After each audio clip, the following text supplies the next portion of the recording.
Mga master, nitong araw ng Martes, April 16 ay ito pong Division of Abra ay nakatanggap ng kanilang SARO para sa PBB 2021 ng mga division-based personnel dyan po sa Division of Abra.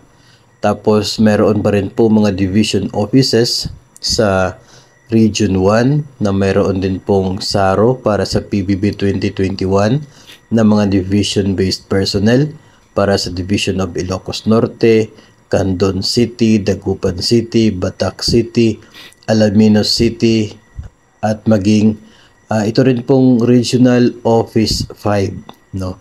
Sa mga regional office personnel naman na PBB 2021 sa Region 5, no, Regional Office 5. Tapos may dagdag pa, no, may mga ilan pang mga division offices under pa rin sa Region 1 na sa ngayon ay mayroon na pong special allotment release order para sa PBB 2021 na hinihintay ng mga division personnel.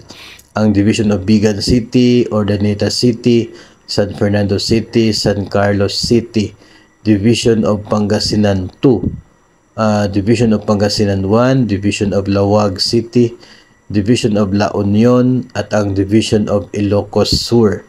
No, so ito po ay para sa performance-based bonus sa taong 2021 ng mga division-based personnel. Hindi po ito mga school-based o mga teachers, mga master, dahil PBB 2022 na yung kanilang hinihintay.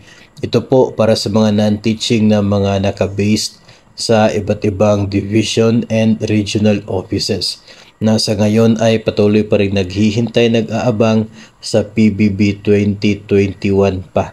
No, 2021 pa po nila namin, no, na naghihintay pa rin sa PBB 2021.